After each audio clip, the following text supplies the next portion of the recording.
my chunk commerce, my baby, yeah, share the tomorrow Kodo or your consultant. Mrs. Omar bin Abdullah. Good morning. Good morning, ma. What's your father? The from Kelvin, Nabatra.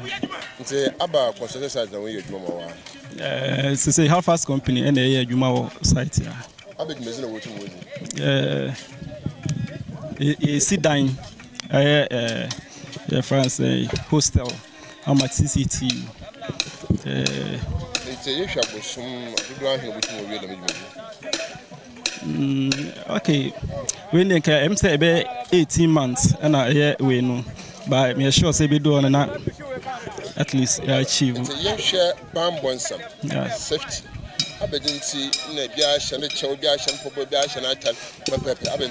Oh yes, construction there you may be a risky. And he said, "Oh, Namumpa, at least wait to my cotier that was so." Anyway, bit me a wall. And I even crampo be bit my frustro. Now, Baby Bounty, I stay channel so protector. And as reflectors, no so a share no, and also a idea and science so dear, I just say, Ebia Obiwaha. And I say, ye be a waha. Pacho and also Kaka anymore. Yes, say, I shared the military and said the Michoya, I made money to Mukodo. And that day, what would you what after the matter as a bear and send it to my. Oh, yes, I say, yeah, foul, I say, how fast they say, foul say, I say, worker there, as I say, protector, because who here, to be a mono, I am say, we are not found quadia, as I say, I'm also protection, said a bear, also bamboo a bit my area pay.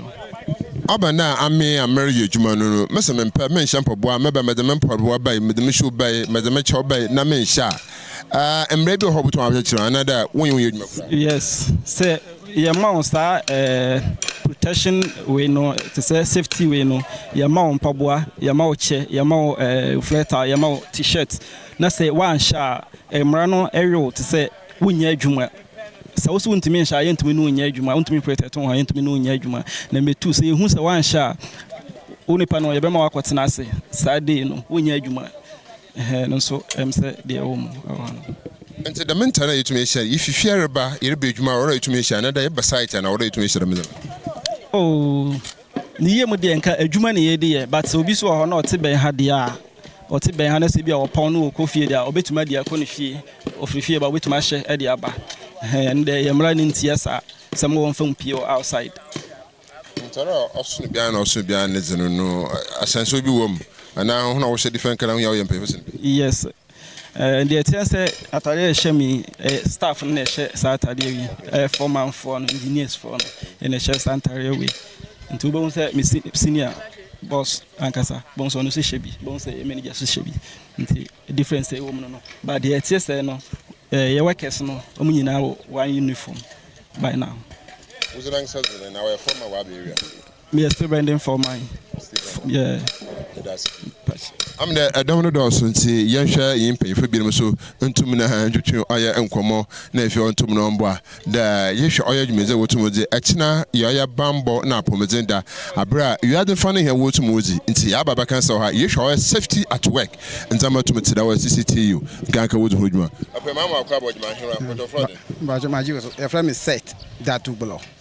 I said, I will your foreman will Abbey. I'm a site engineer. Engineer, you said,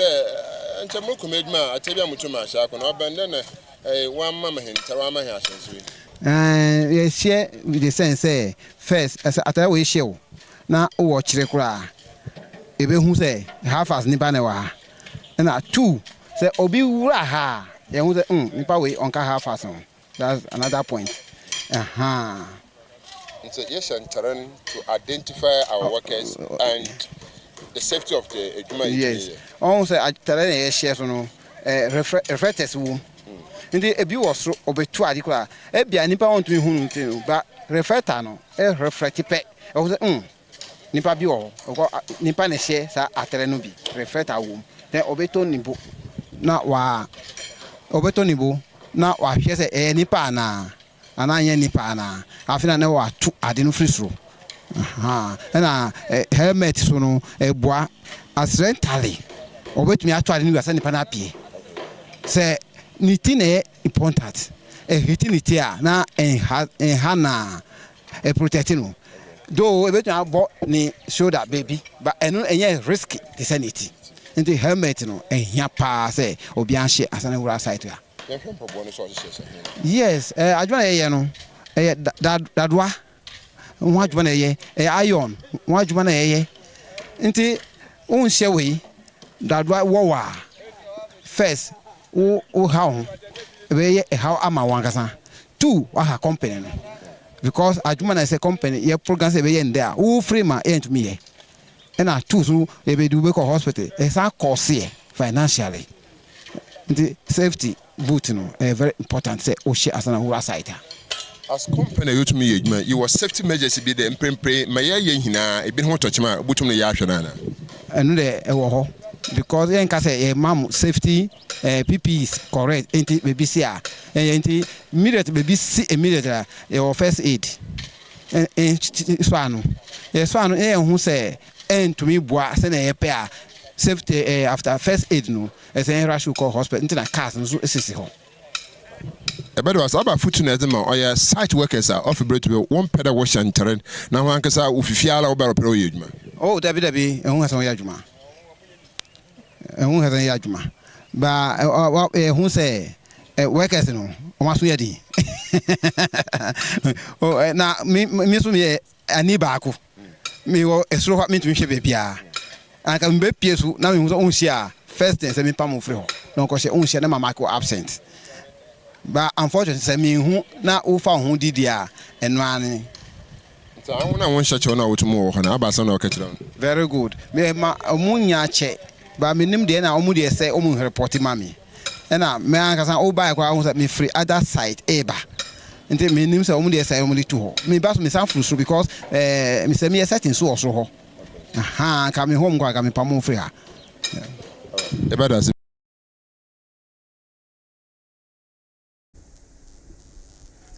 Yemayina yeho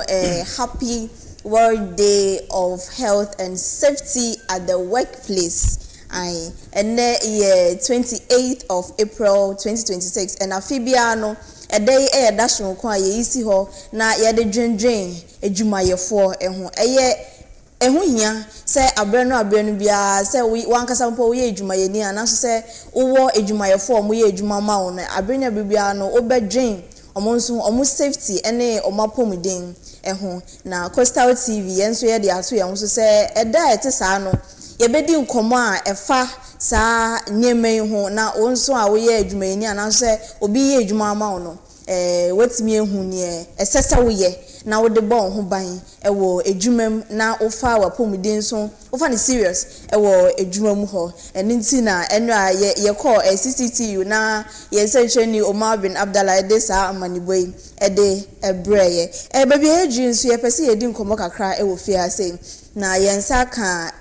opani a ofri CCTU yensa ka na ofie ase ya ye ne no eba be twetwe nkomo ofri Department of Construction Technology and Management osanso senior lecturers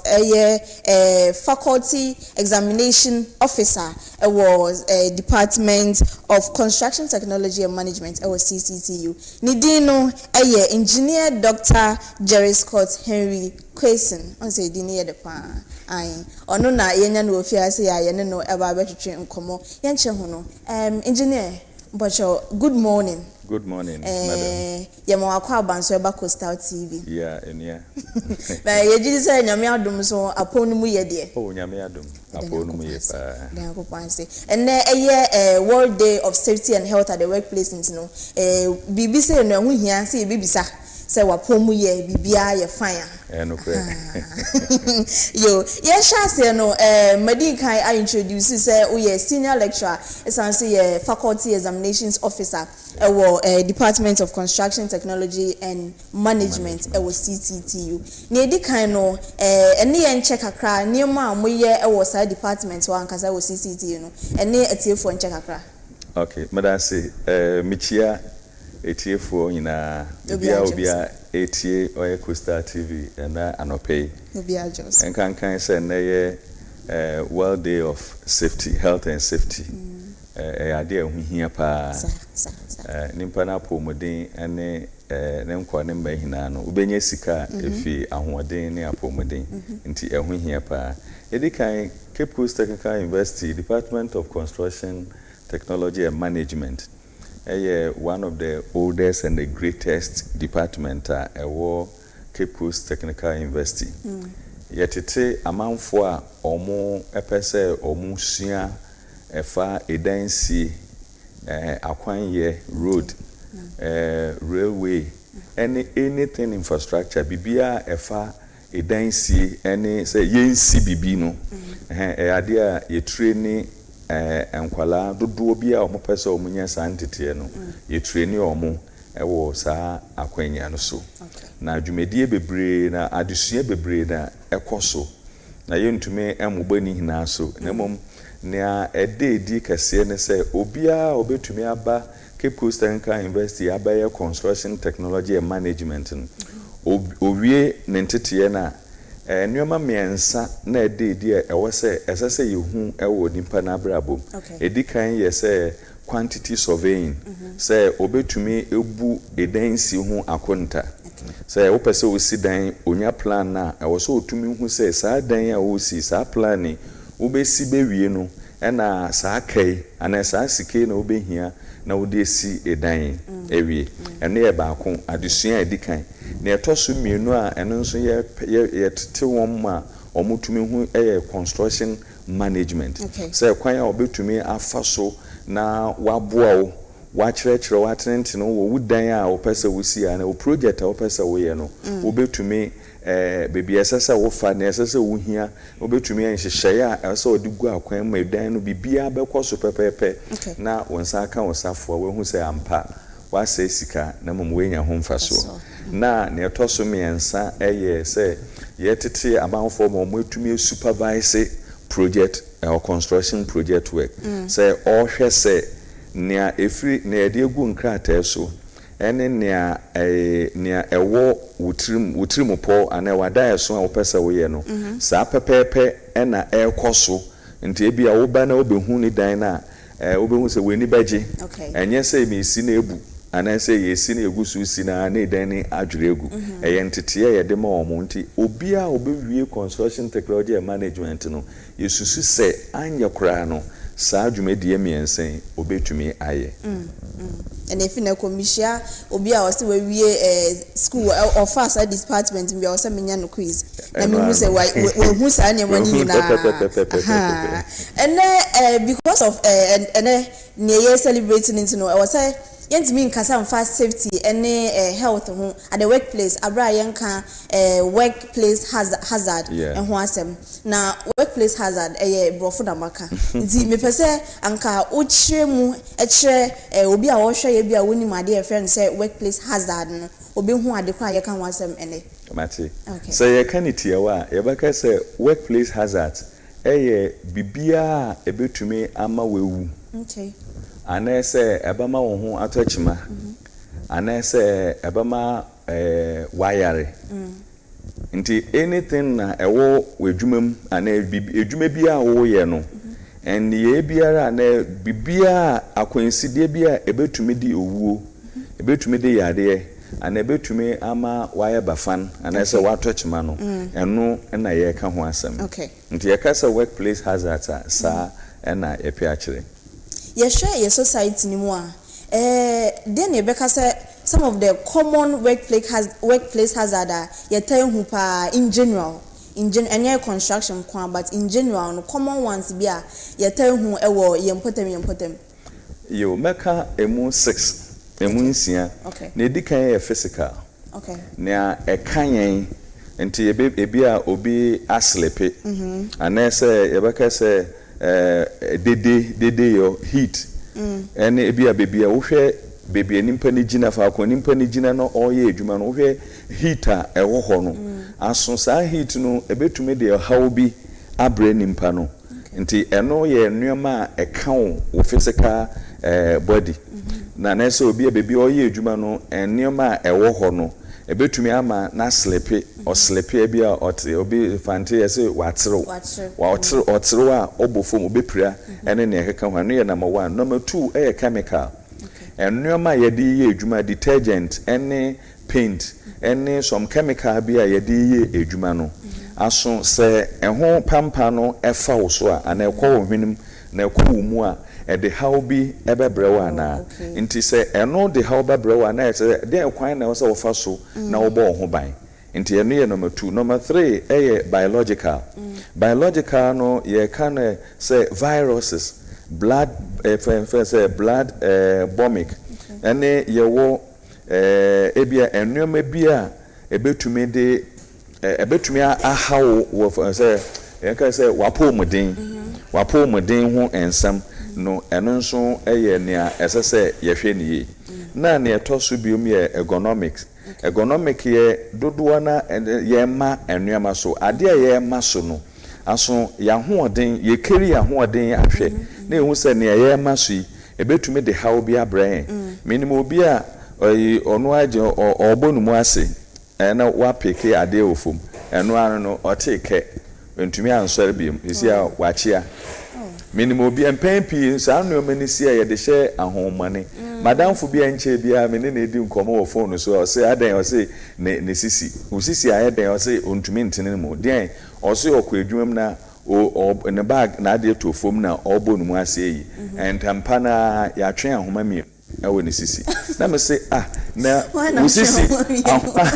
ahoma gu sisi ana ɔsɛ na hwɛ wo de ne meka yɛ wo nte ase go wonim sɛ esum etumfo bɛyɛ dan wɔ sisi ahoma dan ti ɛkwan a ɔfa so na ɔbɔ no mu ase na ɔyɛ no wandwen ho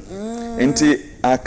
aka bibi ana ahoma ana sɛ ntini bi a ɛwɔ ɛjoin ne nan ɛkɔ ne sisi ɛno ebetumi atɔ nti ennuama a yɛma so na ennuama bi a yɛyɛ no ɛna ɛka ergonomics ebetumi ɛso ɛka wapo bi wɔ sisi ade wo hu ne effect no but ekyire no obehu sɛ ekyire wonam abon sɛ onsa ɛwo so ɛne ennuama bi sɛ wapo muden no akofo minimum obi a osua na oya ade wo high jump pa ofuri high jump pa oman bebi ogine bia obetumi ehuri esifom oman say bebi ogine but edu bebi sisi a ontumi entene ne mu because ahyase no oye na ahoden no wo nti wanwen ho but de chire no aka no nti the how bebre aba na kwan mu any safety machines any work hand tools any nneɛma ye use ye adwuma no ɛno nso wotumi access ahwɛ sɛ bia electrical enche bia some enche bia menkai washing bay ne washing bay bi wɔ ɛyɛ eifua junction eifua junction wokɔ CCTU a on sele enche bia ababa ye bia wɔ hɔ a abrante bi wɔ hɔ ye adwuma wɔ hɔ spraying machine na dey spray okọ washing bay dey wo eche no ema no wuye any other places a nkrofo ebre okọ siudo okọ efiefie omo electric ache omo ema omo ewu bebre we na ye ennuama ahweye a yenhwe yenye ewo bra ye de nnuama bi fidie any machines etetesesa eye adwuma nti ye ka common workplace hazards ewo enne yemre ye wo mi a these are some of the few ones that I can share. Okay, now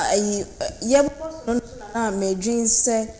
na your technology era na bibia akwakoye screen phone screen TV screen laptop computers na de no and also so it minya effect bi wo your health so in the long run ne nso to minya effect wo ya brabom any yeni okay because screen wo share screen so for so long a time etumi affect etumi ema wo hwe omo hwe eni ho nsam na baka chos obetumi utumi nya eye pressure tumi ekosoro nti mpempi no yeta advice say bia wo computer na dey so be reduce lighting effect no screen na wo so obama wo be dim na akofom anese ye wo protective bi so sometimes yede kata screen nanim so na be reduce lighting effect no ewo weni na mpempi so bia wontumi ntena so obitumi so phone mu anopa obehwe phone no mu a obo game no yewe phone no sa TikTok and ne ka obehwe phone no so sa for so long a time hours odidi kura aduane ne senche otibako na ohwe na ohwe na osre na na okay entertainment but at the end of the day no ebetumi de how bi abreweni na nimpa na pomuden so ensam no eno so enye se enye se wotena ase for more than 1 hour without say obesare nti anya kura wontumi enye hwepu a woni bibia yepu a wo de wotena ase be say 1 hour ana abro so 1.5 hours bia wo de sare nanti be 5 minutes bi ana say 3 minutes bi nanti kobra wa na moja no moja no unya free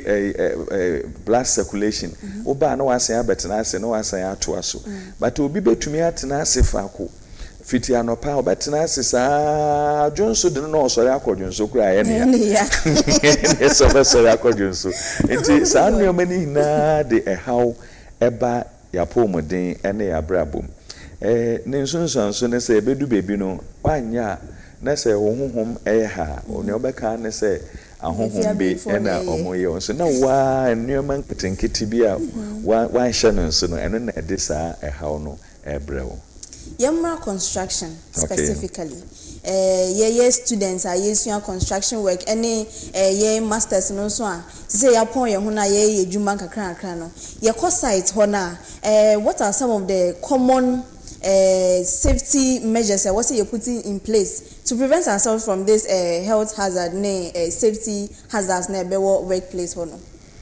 Over construction site, in fact, one of the areas recorded, according to the world records, recorded a lot of construction, a lot of safety related issues in construction, the construction industry. Yeah. In fact,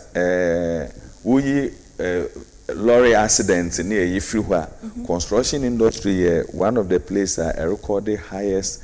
safety hazards. And PNP, near eta koso falling from or falls from height. Dodua omufi edan so, omufi scaffold so, omujina epono anese bibi so a omuye adwuma na ade no ebu na omufi soro abahwefom. Enche bia mekoye adwuma bi watama na edan a omugusu AC abro etoaso miensa na omugusu AC a carpenter for wosoro a omoye roofing ene mason for so ase omoye plastering ne ade edan no buye ema carpenter for a omoye yinu ewuye mason for na omo ase no bebre eprepre ene ne ekeka ho empanpi no bebre enya ahweye especially over construction site ade a ogina so na waye adwuma no ayese ne no nkwa ho ehia no ni ogina so no onhwe se eye ogina fom na wawoso no kakra oti o eye fofoforo na obi di no fofoforo we weni so na bebre mu no so ono so afro ofro na wekwagina so oguso wuhu se ade na ogina so no ade no shake enso on mine o kire se enche bia abrantie bia na oye adwuma ma obi nipakro no pakro na etua ne ka na wetu kwan ba na mehwe saa adwuma no so enti ewo se sa ono agi nimpa miensa sika se ewo se onya le adwuma no wosoro enti ewo se onya lebra mienu ba kwa oba 7 blocks na ba kwa oba 7 water amano na ono egina soro na waje wakwaji saa sika no miensen na sika efi adwuma no reho enso me twemu a mehu ya no mehu no na nipa ba akopɛ na oye adwuma me kɔ ho no ono a etimota oye mesi weti mota no ekogu scarf na ogina so no ode ekogu so weti bi egu scarf no plate no so a platform na we asan eti bi egu a headband mesu na we sane akofa blocks na ode egu scarf no so scarf ade na ono abegina so no waye adwuma no ode mota egufa ode blocks na ode ye adwuma no so ekogufa na wafro na ogina so na oye adwuma e wo soro enti you can imagine say sign na nipa wokofa no sign na obedi but waji sika na nyese edwuma no wura no na oyese oni sika ode ba ma ba wo say wodi ya nipa miensa ode hu sika ama enso kwan a wafa so ye edwuma no nkwa hu hia no ko wei ofisoro etihwisisi a baka say ye de na akwaji sika duro anese edwuma no wura aye no bibi ana something ana esum etumfo na omo aye no but ono na wamfa ahweye ambo no ho ban na yewo ebi nso a osa wokọ construction site a bebre yenke yetutu yaye form work yetutu ehoni da is scattered obehu pieces of wood enua enadoa ebubom obehu nneoma agugu fom se eba se bibi ne sisi ana se nimpa pe edwane a odwane afahin because ehoni na is scattered enua yetutu yem parke engonti ehoni na ye but wokọ site a anyokọ ewo se unya circulation area se wo arrange site when in such a way say ennuama bia ebetume de how abre edwumayefo no se wo avoid it but empempi no kwa wenta hu sa nnuama ya scatter site when in na sachet rubber ya no munsu ato akene ha yedi yi fa say waachi bia yetoye okru steel bia yetoye rubber na yehwie gu na wo say ehwa na ya scattered sa nnuama ni na obi betumi aslepe na wate ahwe a ede haw bebre nso ebebre no mehu se meba na mo show video concerning site bi omo she helmet omo she reflective jacket ni omo she safety boots bebre nso enhye simply because obeka say onibi ebi mo nso ho ye de ama no but ye de ma no ono afa ne se ode aye souvenir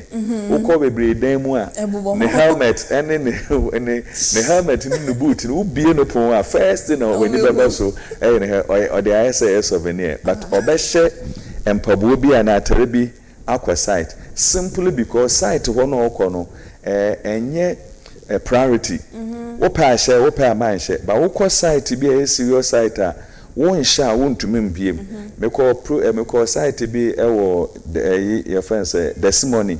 ewo Accra construction site bi o testimony wo room a wo site ho a helmet wo safety boot wo reflective jacket won tumi yi so safety officer no hu se we years adana say only time obey you helmet and then we safety boot and we just say am break na we do gate no mu we fi gate no pia kwa abonten de otumi yi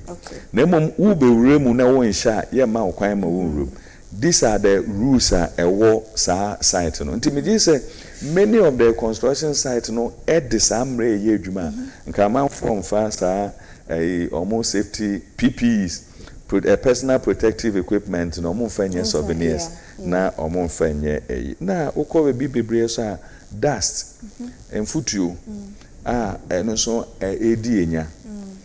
edi enfutuo edi enya pa because site ho no ehwo so dusty ye ma omo bani na ne say ehwo dusty ko wo e say utumi calm down the dust na wo science so serve provide PPEs personal protective equipment Emma workers no say na be ya sa dust na you know omuntumi entwinko omumu nti sa no me na be ye 10 workplace safety rules nti eno no yechire yewi a ye be share mate yewi a ye be share so all right coming down to this 2026 yen theme yedidi World Day for Safety and Health at the Workplace no and no we are focusing on the psychosocial health mental emotional stress stress management at the workplace no into no when it comes to construction ankasa ejuma no ye lifting yema emu edu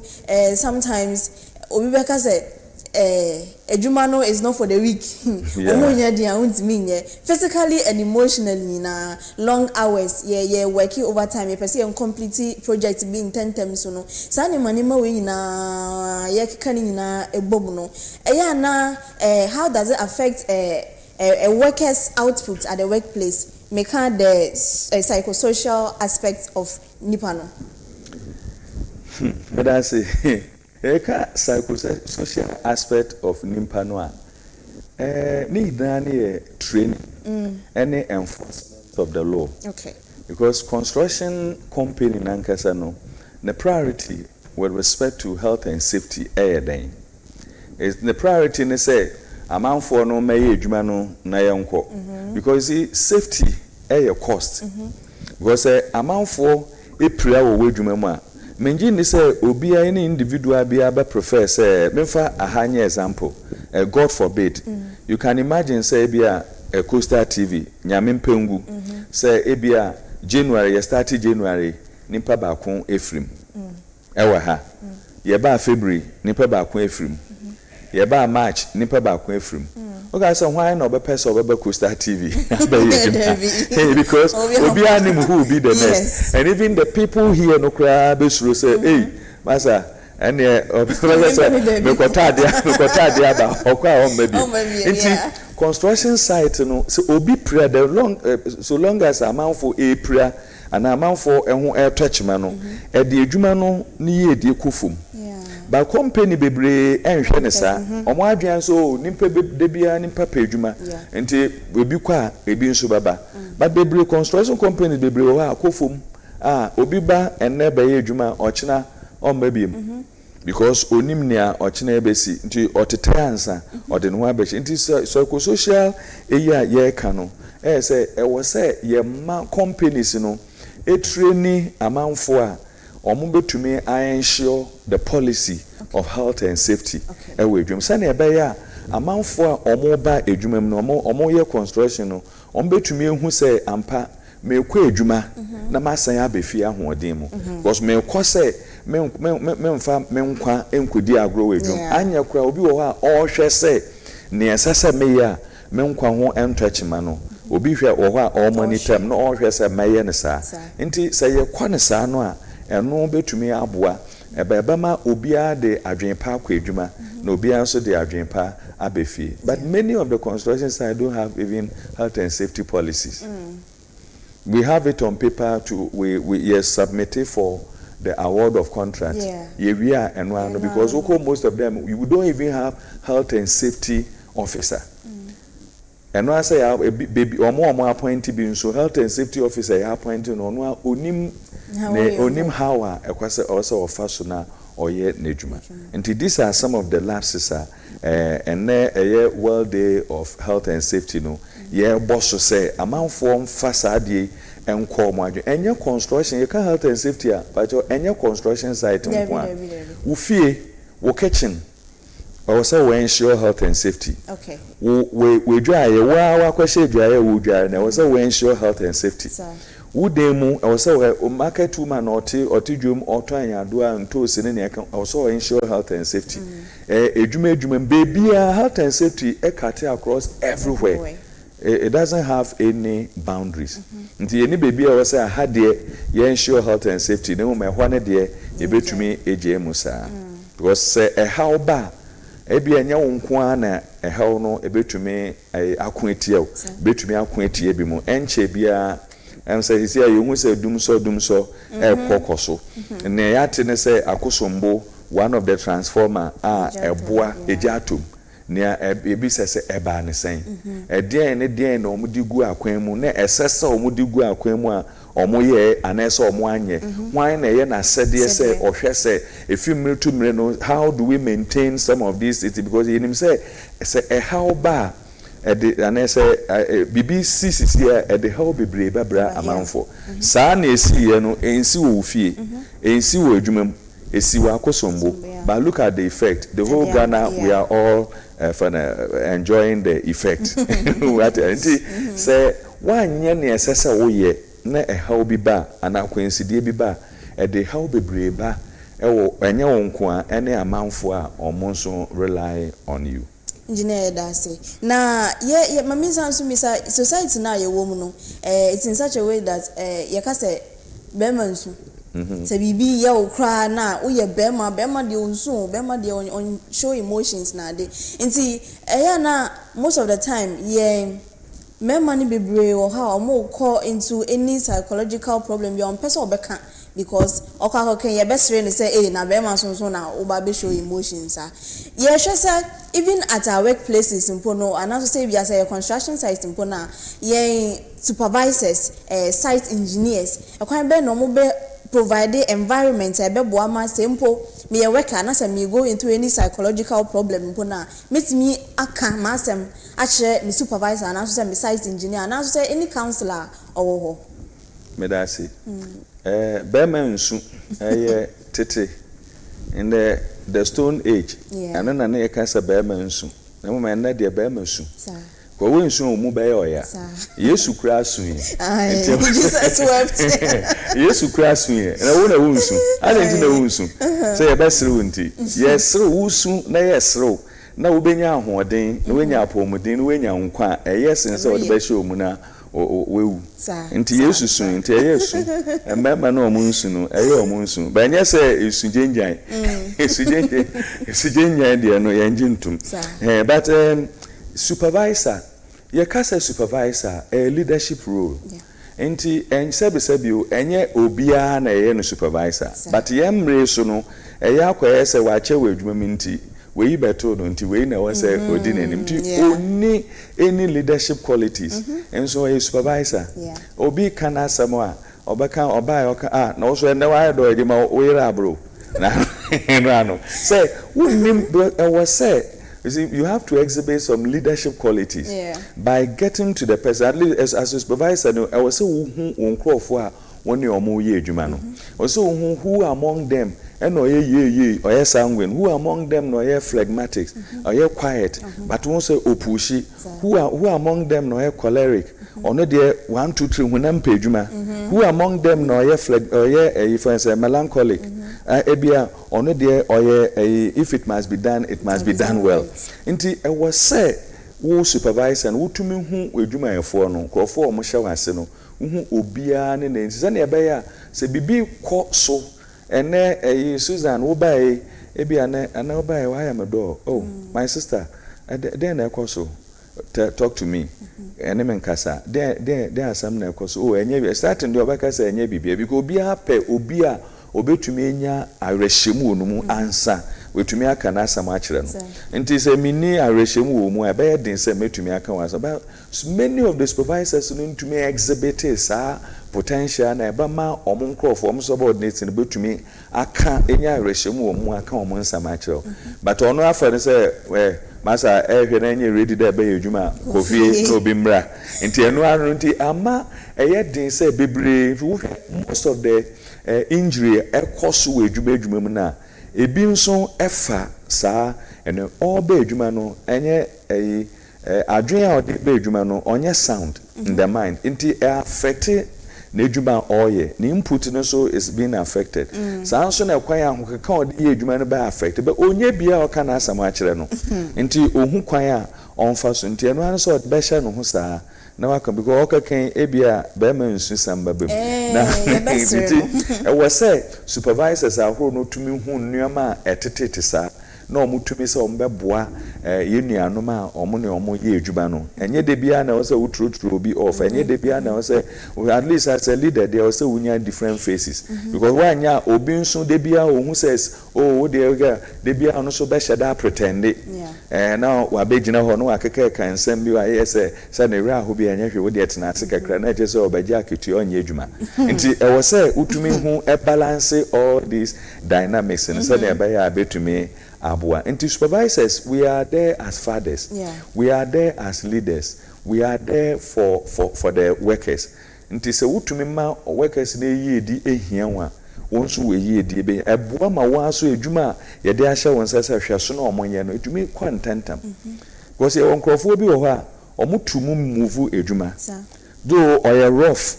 oye by heart but utumi twebe no na uhunu na oboa na obetumi ama onu abetumi pushi adwuma no ye wonkrofo bi wo ye gang be se ebia be 10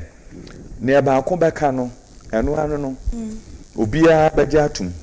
meko site bi ewo me ye adwuma bi wankafro na ye adwuma bi akọ bi a oba onu kwa nka adwumayefo no ho oba na obesre se o opachew nka adwuma ye mfa nka ho omo ye mienu ba ye hwe ye na mese okay mo de mo mienu na mentumi mfa mo mienu ye bafa baako nti mo nkwadwen ho na mo mu baako enka na baako nkofie omo akwadwen ho na baako na omba o se do agya atumi so obekofie nti wei enka okay obai edwuma no gu so koso na ye ma break no na me hu se o start o de adwenbone eba amanfo emu ba me nso me ye adwuma sometimes no ebra eho me nenam eya me kwa ha kakra me kwagina ya na ma kwate me kwagina baby nti sometimes sambi wo ha wo ho na omo ka omo ntumi ti eya na wa atwe ho kakra twon ho a hwe se bra twon ho de but na ekoso no beti ti wo twon ho kakra bia bi se asa adwuma ade ye basa cement e de ko so o se sika no oso mo man 200 ono oba na one day na ye ma 150 no wo ba ya wo besre adwuma no wo say asa adwuma de because onu fi say cement bags dodo o mo ye no edoso ma no nti we de asa adwuma de say ma 150 de o so o de wo ma ye kasemo okay na wa kwa ha na asa o say wo ma ye kasemo make any am break nti on say break construction side de on break ebi mo deda ebi akwa threat obi mo ada na me so metal me akwahye edan bim na mete o me phone na mete sa ohun because me ohun me wa around nti okeka na nsa yenya resume ya na me frɛ no na me se mete say wo ka say masa na anya me we mu na me se da bi wo hen o ene ejuma wa hisia ya ma break ti maka say half day cities na kofie me man sika no koye mitua neka so onko because one pam no ne onko elkoso no or the abegura ebeta obi kura nam no so bepura maybe it wasn't the best option say me take here but at that particular moment no na your best because eboa e medwuma no koso ye won krofo bi a wanye careful no when take one off ewo edwuma bi a ebetumi ede hawo kase and obi kura nam no so ebepra nti ye can leadership a different phases na e was say as a supervisor also obomodin so obi hu nkrofo no no betumi aka wonfu e say edu bebi e was say oka bi mo omo edu bebi nso e was say woni omo kasa na omo calm down say na ebe ya edwuma no ebe koso because edwuma ni yeye a wo supervisor no wo din ni ebedi kan hapo enye workers no nso na wo wanso ya hwea wanso ya samen nso edwuma ne yesi wa ya de nti emse ne matumi aka kakra ho engineer dance pa ya dance na me sanso bisabio baby to say Cape Coast and also say Kumasi Accra capital cities ni there it's easy say obi benya access to a professional contractor no na ye adwuma but oko baby to say mekura ase a ye nche da ni professional a wa ko school akwa kwa certificate wo ho nti no be hu eja ni mu a no okosua wo papa tachi ho yemboa ye ho ya na ono nso esua ase say odi ye adwuma ewo ekrase ho nti no oka bibi to say safety PPEs na safety and health ono ohun ni say ebrofo kra na woka oni masem kwa woka ho asem in this situation no then I will recommend this anka ye betumi aye as a society as yankasa so I construct as idea ho akwhye adwuma nim so na be ye beboa me enso enya some knowledge about ne ye ka ho asem na aboa regarding to our safety and health at the workplace medase say ye ka contractor not necessarily say as a contractor na was onye nimdie ewe adwuma oye no contractor a business okay to be a contractor no a business nti oye individual entrepreneur be a wati adwuma na adwuma wa wenye sika waje license opese or enter into construction okay nti oye adwuma say amanfo mfo mu dan embre no na onsimo mo now the contractor no e was say onya amanfo a omo woni okay construction ho say dansi hu adwuma na oye say ya kwan yi a na dansi e was onya amanfo a omo ye professional omo wonimdie e was sa adwuma no ho na oni omo ye adwuma nti sa nkrofo no ono ebe ye omo mpanimfo a ese so omo hwese we ni we because ono oni hu nimdie owoni sika we bie na adwuma na wafa adwuma yeni nti adwuma yeni e wafa no no ayese Coastal TV ha no na say bia mo manager no also ye broadcaster onye broadcaster or entrepreneur we bie na adwuma but there was so nya presenters amanfo mbekwa akofa nsam amanfo mbe interview amanfo mbetwa cameramen and those people no they are the professionals nti ono na wase ono edwuma no wura no na wase akade bia sa nkrofo ni hia no obe provide ama omo no omo nso etumi ede aye edwuma se na ebe ya edwuma no bekoso akwanenim then omo ye mpenimfo a yeso supervisors no omo so demand on depending on workers nti woko construction site yewo skilled labor yewo non-skilled labor. The skilled laborers are the artisans ebia steel bender ebia mason carpenter and plumbers electricians and those nkrofo no ye omo wo nsano dwuma omo ye professionals ewo omo sa various trades no ho ti sa nkrofo no so wo omo apprentice and they were laborers non-skilled labor. They are the laborers yam fa blog nmbra yam kofa cement mra yam mix concrete yam mix mortar, those kind of, they are the non-skilled labor. And those people, both the skilled and the non-skilled labor, are being supervised by the professional. Obi a oye professional, ebi oye engineer no oye supervisor ono na wasa ohwe because ono no supervisor and engineer no ejine finfini ema edwuma no wura ene edwumayefo no nti ono na ohwe se ono na owe ni nti ohwe se ne yetintim wankrata so no eno pepepe na mehwe se ne ayeyi ebetume de edwuma no akwanenim ekodumpa na yewo non-formal sector non-formal sector no and na your friend say a mason near wo bia why engage mason say mason mi dan enti makope mason ni behwe mi dan ma me eda no me hu say ugina ho no wo to blog wo ye mason ane ene ya mesu mi dan mi pese mi mi dan bi behwe ma me obi a oye mason no oni medwuma oni mason edwuma na oni skills your skill certain skill bia e was say yema edwuma no ekoso na efa ekwan a na eda no kwan mu sa mason no on sheda enim eje se mason ni a wako wabia wako school akoye like or a professional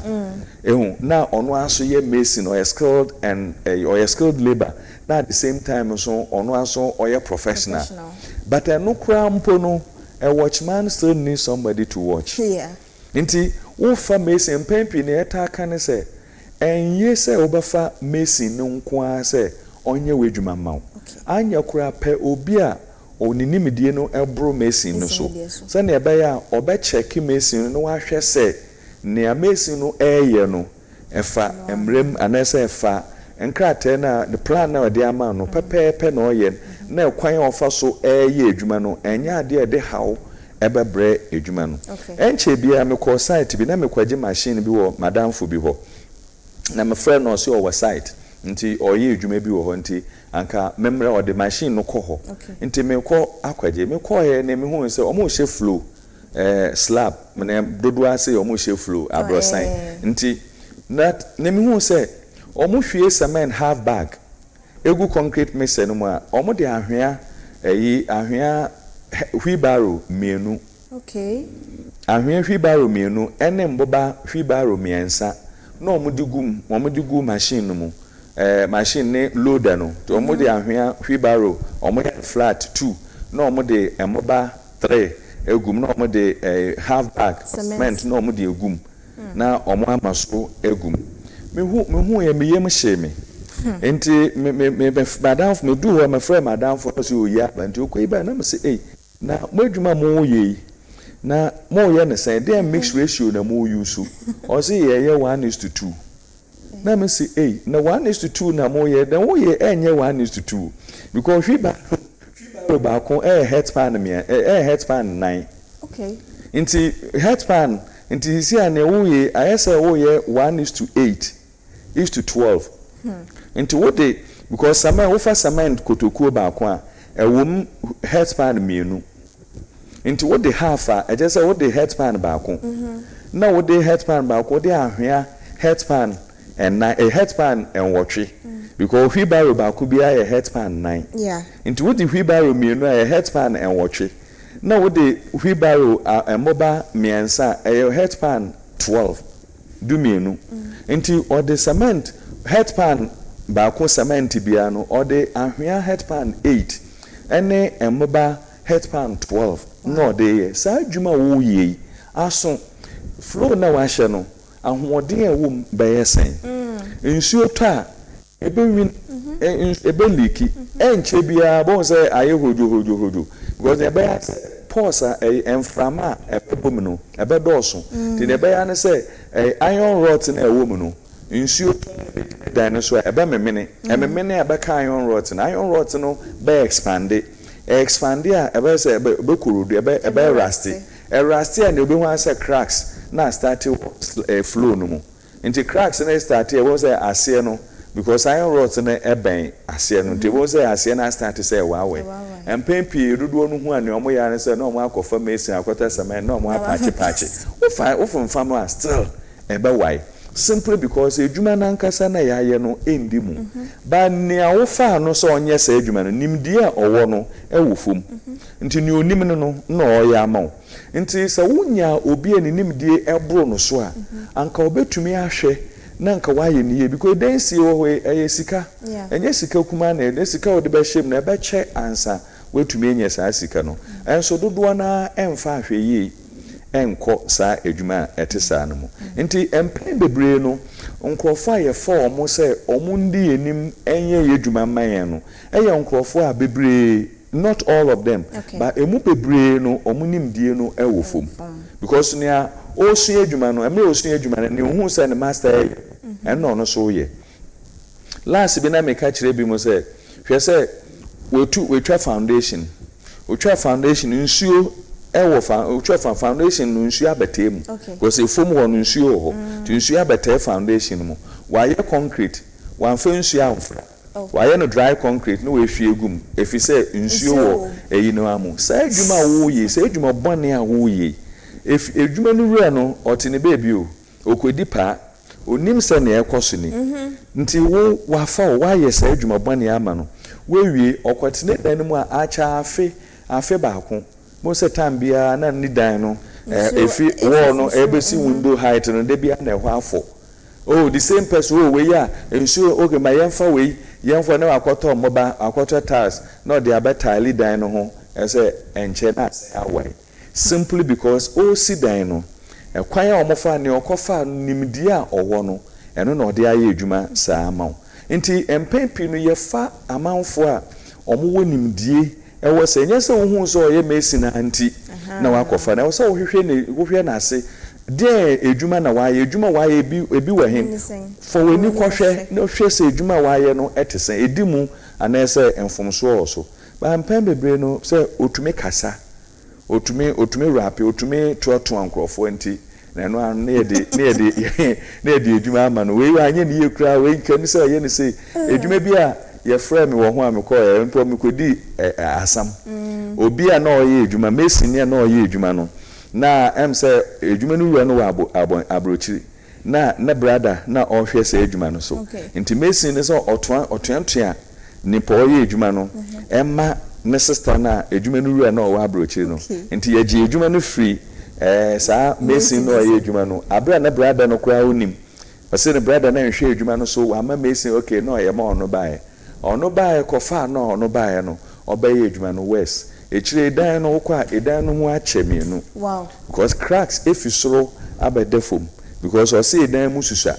enti ne sister na say any ombe mu na no aso twa foundation foforo we chire no obe mu no to foundation foforo no to wall no be join dada no odi be si enim sei na crack ewo wall no fi soro abesi fom na adefom say tiles in a lie adefom sa ko the other end na ba the other side no ye no ewe ato na wa patch so what I say na ni peko na say adwuma na wa ye no shabby work nti ono no trenten of mason ba ko no na me ye nti say ono so asa ne ono amubunu no ono anye ewo ono aneka mu na akoye nsampi nti o so mo friend ma me kwa ya me ne omo kwa kasa na me ne afa okay mo support no na ye nhwe omo nhwe na omo nye ne ye ne nti obi mu wo ho a ye di wodi adwuma ba ma no efi say okasa otuantuan nkofo enye se onim adwuma no but okasa ma wo hu say we dey na me de medwuma ma no eno ano no enso sankrofo no mu bebre omo no mbesai ombesai usika ombesai edwuma no edwuma de obaya ma obaya nche na eso enso no wo hu engineer yes say no wo share mbo wo say some construction rules safety rules you were 10 work and now world health and safety day mamene wo and 7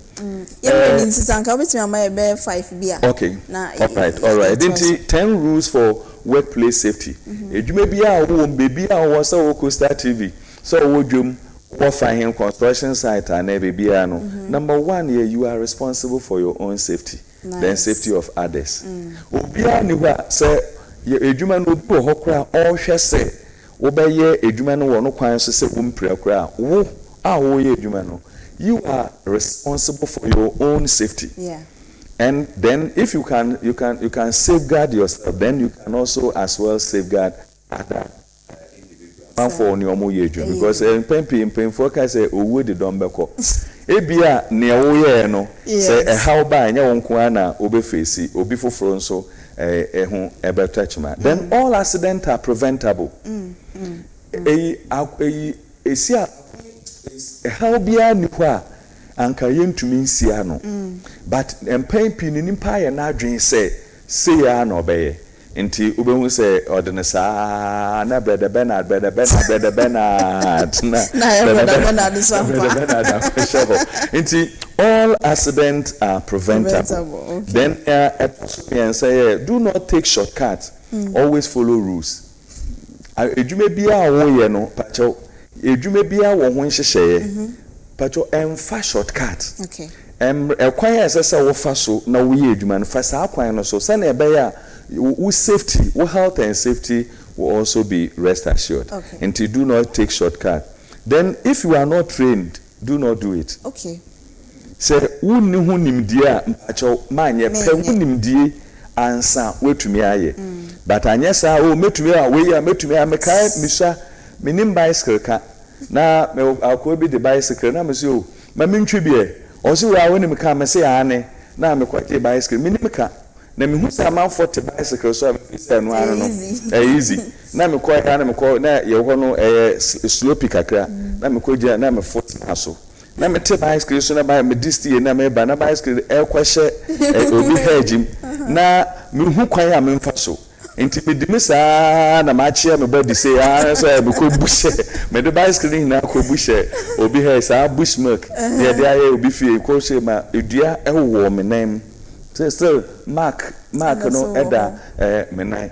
be pray yes me because I don't have the training but I force myself to do it. So if you don't have the training don't do it. Use the right tools and equipment and use them correctly. Okay. And pempi bebre yepi obi no akofa knife. No DB says knife na na yeti anti odi or the turn knife na screwdriver. Screwdriver is screwdriver. Na knife so ye knife. So wo sense anka, wo bobanche, wo sense yam na eyidia, eno no fine. But say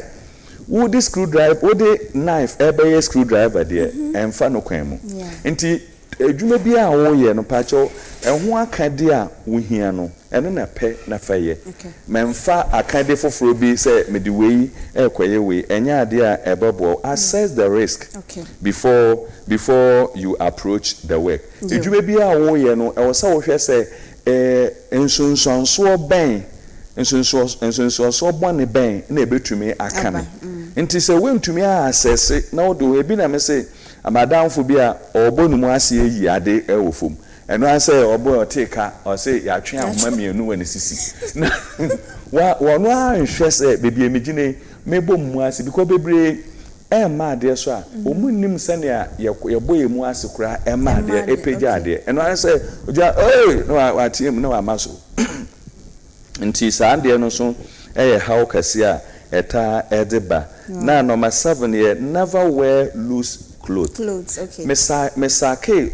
worker bi ewo me site. Amanfo ne me kan apache na me si no. Wa ba site be ye adwuma wo hye matare. Oh. Ma be mo wo hye ma blouse. Enye say blouse no so enye say da wo ho loose. Straight dress. me ka say na sister na atare on shebim na sister atare on shebim ye wa hye wo de be so ye concrete wo say obi betumi ahwe wo kura ipira enti me sake no me say either so obekofie akwesesa wataya na obekọ akọpe wakinji afufura aba enye saa de akofie mama amanfo by omo ye omba opacha ode ma onye ochina oba me see no way because sometimes you have to stand on the authority say na be obetumi protect amanfo nke no enti obi wo ha wo hwe atare o hye loose dress na wo kwa na bibini na otwe sisi a wepura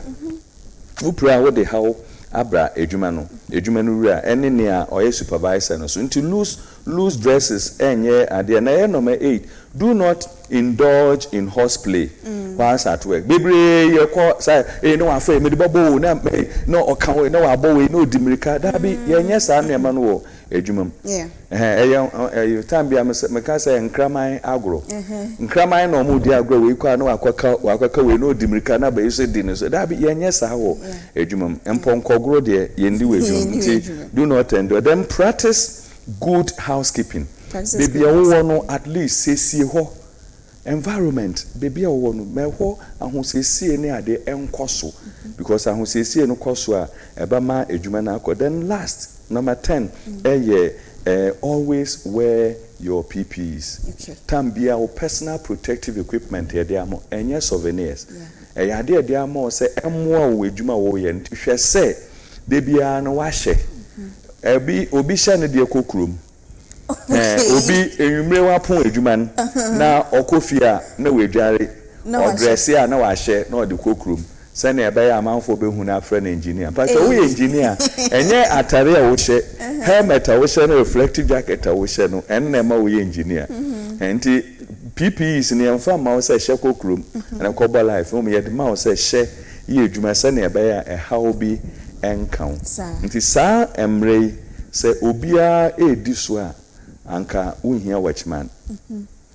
mlemeka no Engineer Dr. JERISCOT Henry QUAYSON na ote say always ansem no e de agu ho amaye no nsem o kan nyina so ba kokora ni ho a udi so a ho be kire da me say boni na o ka say prevention is better than cure no ni masem a wo kan nkasa wo ye assessment ansa na wo kan sa asem no ntizie nyina ye bomodin na ye bo ye ho ban kan hu say enye construction kwa na ye kan wasem even ufie wan kasa ufie wo kitchen wo living room po se wo akwala na po se wo kwa na wo timpo na wo se ye hwe sa anema ekwan ye befa so ye bebo ye ho ba na obi nkopra obi nkotenhwe obi nan nkobu na sa anema ni nyina no ye na ye nhwe na ye ndi so na ye mfa mbo ye ho ban we dwumam even wa sorry fie baby a wo som wo se nyina ye bo modi se this safety measures ebegu akwam na wa obi an ho ankwa nkotechima obi an ankwa nkopra anaso se ha obi anso ankwa ankoba enne World Day of Health and Safety at the Workplace ye hwekwan ye befa so ye adwuma pesika de na emom no enko wiase no na yare bi ana sabi owo bi ana so se epra bi aba eno anti enne Engineer Dr. JERISCOT Henry QUAYSON of the Department of Construction Technology and Management CCTU Osansi a Senior Lecturer and Faculty Examinations Officer ono enene yenya no a yedin ene no ebo nkomo ye ba be sorry dwumadie no so no mayemfa aseda ma yaboafo maso yasen NPA National Petroleum Authority ye de aseda ne bi nso ema the Cell Gift Shop Nesto Ventures and Men's Hardware and Finishes ye re intimi free the test kitchen services abofwe ene ye de aseda no ebema wo mo ye team anope ye no mo eye adwuma ye Ben Ejay ye camera person Philip anope so mene Omar bin Abdallah ene share adwumadie no ase midino ye AFIBA ESSIEN from Krenkren to Krankran ye da ase say ya shofo ni ye tiefo mo amohwe ye digital channel no so 514 Facebook and YouTube so no money atna ababesi baby a yeji ye beda professor Banfo Emmanuel, Banfo J, Kwamina Emmanuel, Banfo J, Yabeda na sepa so onam no so an engineer Becca yensa ewo efia say ne nsanso enda ye CEO Mrs. Nyomi ase say da bia no oma ye new opportunities say eja yenso so yenye adwuma kakra ate ase wa my opportunities na intimi enye nyeyeye minimum as engineer obehia obi ansa na yakwa yo mechia adofo dodo a omutie anope sanso na oba Cape Coast University a mechia your vice chancellor Professor Kweku Buachi Eyim na oye lecturers a wo CCTU na nkankan me department my dean Professor Konyanka and my head of department Professor Zachary Mustafa and lecturers are more my department na ne madofo hina mechi obia yo obia nso ejo so papa sankofa ye nchiri ntino mayemfa asenani bi nso emma Madam Gloria Kwete Papa Phil one Mr. Nicholas Smith omufise wefia omobeka yensa ofia say mayede coastal development nkomobo nso yede ebrewo aha anya edi dwumadie ni nyina ebesi na se na de bia meka no Coastal TV ya wazoye eni no bomoden na eni yentina 24/7 week ni nyina ya wo hama ntino mo afidie no enkoso ana enda ha se yebekra mo na nyam ya adoma ochina yebesa nso edi ehia nti hwe yanim mum bye bye. Policy recommendations to construction business owners, and I hope I have them in the hall. Review your